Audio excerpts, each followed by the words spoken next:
গিয়েছিলাম India Pakistan border তথা Wagah border দেখতে। তো এই বর্ডারে এসে কীরকম কী অনুষ্ঠান হয়েছে সেই সব নিয়েই আজকের এই ভিডিও। তোমরা প্লিজ ভিডিওটা কন্টিনিউ দেখতে থাকো, একটুও স্কিপ করে দেখো না।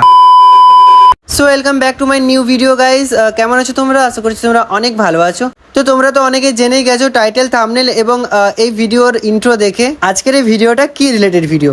হ্যাঁ, আজকে যাচ্ছি ওয়াঘা বর্ডার দেখতে, আর তার জন্য চলো রেডি হয়ে নিই। আর রেডি হয়েছি আমি এই আউটফিটটা পরে।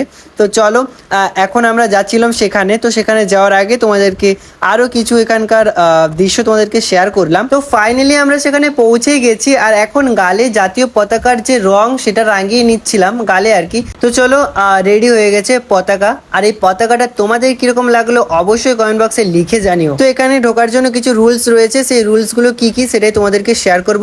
তোমরা প্লিজ ভিডিওটা কন্টিনিউ দেখতে থাকো। যেমনটা তোমরা দেখতেই পারছো, এখন আমরা লাইনের মধ্যে দাঁড়িয়ে গেছি। এই লাইনটা হলো ছেলেদের আর ওই পাশেরটা হলো মেয়েদের। এখন চলবে আমাদের বর্ডারে ঢোকার আগে চেকিং। তো চলো তোমাদেরকে আশপাশটা একটু শেয়ার করে দিই। তো এই আশপাশটা তোমাদের সাথে শেয়ার করলাম। ওই যে দূরে দেখতে পাচ্ছ না পতাকাটা, ওটার বিপরীতেই কিন্তু রয়েছে পাকিস্তান। চলো কিছু পদ্ধতির মধ্যে দিয়ে আমরা এখন যাচ্ছিলাম। এখন দেখতেই পাচ্ছ অনেককে আলাদা আলাদা করা হলো, দুটো কাউন্টারে যেহেতু চেকিং করা হবে। সো গাইস ফাইনালি আমাদের চেকিং কমপ্লিট, আমরা এখন ভিতরে প্রবেশ করেই গেছি। ব্যাস আর একটু বাদেই কিন্তু সবকিছু স্পষ্টভাবে দেখতে পাবো।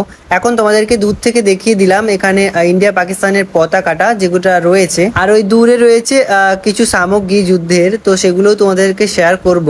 তো তোমরা ভিডিওটা কন্টিনিউ দেখতে থাকো। এখন আমরা ঢুকে যাচ্ছিলাম স্টেডিয়ামের মধ্যে। আচ্ছা, স্টেডিয়াম কেন বললাম, কারণ এখানে এখন অনুষ্ঠান হবে, আর সেই দেশাত্মবোধক অনুষ্ঠান দেখতেই কিন্তু আমরা এখানে এসেছি। আর সেই দেশাত্মবোধক অনুষ্ঠানের সাক্ষী যাতে তোমরাও হও, সেই কারণে আমার এই ভিডিওটা বানানো। তোমরা প্লিজ কন্টিনিউ ভিডিওটা দেখতে থাকো, আর কমেন্টে অবশ্যই জানিও তোমাদের মূল্যবান বক্তব্য। তো অনুষ্ঠানের কিছু ভিডিও তোমাদের সাথে শেয়ার করছি, তোমরা কন্টিনিউ দেখতে থাকো।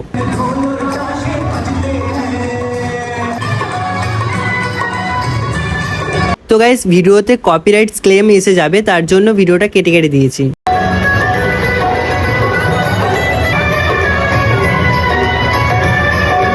তো চলো তোমাদেরকে এখন এখানকার মূল অনুষ্ঠানগুলো দেখাই।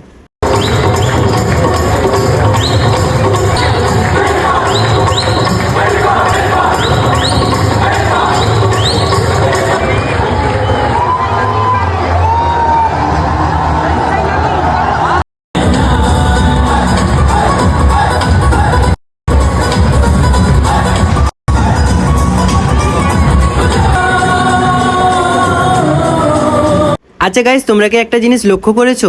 এই যে এত সংখ্যক মানুষ এখানে দেখতে পাচ্ছ, এই এত সংখ্যক মানুষই কিন্তু প্রতি দিন এখানে যায় আর এই অনুষ্ঠানগুলো দেখে। আর তোমরা যারা যারা এখানটা ঘুরে গেছো, তোমরা অবশ্যই কমেন্ট বক্সে লিখে জানিও এবং তোমরা পিক্স দিতে পারো। সো গাইস আমার এই পেছনের দিকটা দেখতে পাচ্ছ কত মানুষের ধাক্কা ধাক্কি করছে, আর সামনের দিকে দেখতেই পাচ্ছ গাইস কত মানুষ বসে আছে।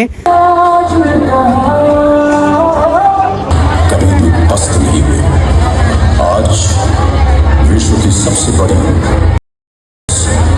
बीएसएफ पाकिस्तान एवं बांग्लादेश के साथ पड़ने वाली 60,000 किलोमीटर से भी ज्यादा लंबी।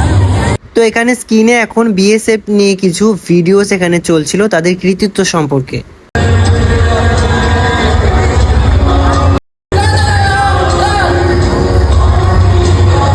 আর এই অনুষ্ঠানটা তোমাদের কেমন লাগছে তোমরা কমেন্ট বক্সে লিখে জানাতে পারো। আর কোন জায়গাটা তোমাদের মন কাড়লো তোমরা কমেন্ট বক্সে সেই স্ক্রিনশটটা দিও। আর আমরা এখন সেখান থেকে বেরিয়ে গেছি, মানে স্টেডিয়াম থেকে বেরিয়ে গেছি, এটা স্টেডিয়ামের বাইরে। আর আমাদের ইন্ডিয়ার পতাকাটা কত বড় তোমাদেরকে শেয়ার করছি, তোমরা দেখতেই পারছো।